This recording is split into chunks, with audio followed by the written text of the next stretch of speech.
Estas palabras de Otegi Las líneas rojas en público a veces se traspasan en privado. llevaban a UPN a pedirle explicaciones a los socialistas navarros. María Chivite es contundente. Una de nuestras líneas rojas para llegar a acuerdos de gobierno es Bildu. Y lo diré en público, en privado, con mucha gente delante o con poca gente delante. Eso es una línea roja que el Partido Socialista tiene muy clara. Chivite arremete contra Esparza y le recuerda que la otra línea roja de los socialistas es el Partido Popular. Si Esparza no quiere tener un gobierno nacionalista, tendrá que apoyar a María Chivite para presidenta del gobierno. A mí que UPN esté utilizando esta cuestión para hacer campaña electoral, me parece porque tienen que estar muy mal para tener que utilizar esto. EH Bildu responde que su intención es reeditar el cuatripartito tal y como está. Nosotros creemos que el Partido Socialista no es de fiar y que, por lo tanto, mucho tendrían que cambiar las cosas para que lleguemos a una situación en la que, en esa hipótesis, pues sea factible un gobierno del Partido Socialista.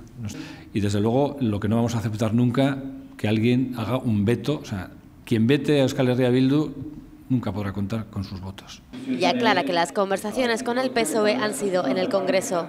En política todo el mundo habla con todo el mundo y eso es algo que a nadie se le escapa.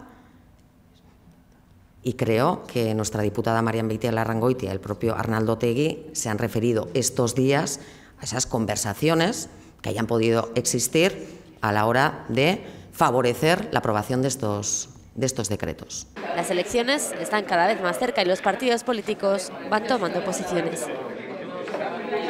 Pues el candidato a la alcaldía de Estella, Jorge Crespo, ha criticado el trabajo llevado a cabo por el equipo de gobierno los últimos 4 años al frente de H. Bildu. Reprocha al actual alcalde, Koldo Leoz, el abandono del mantenimiento de las calles, la falta de solución a la residencia de Santo Domingo o el incumplimiento de promesas, dice, como bajar las tasas en el mercado ante la falta de compromisos con el comercio local. Frente a esto, propone un plan económico que aborde estos problemas, mejore la oferta educativa y un nuevo centro de atención primaria.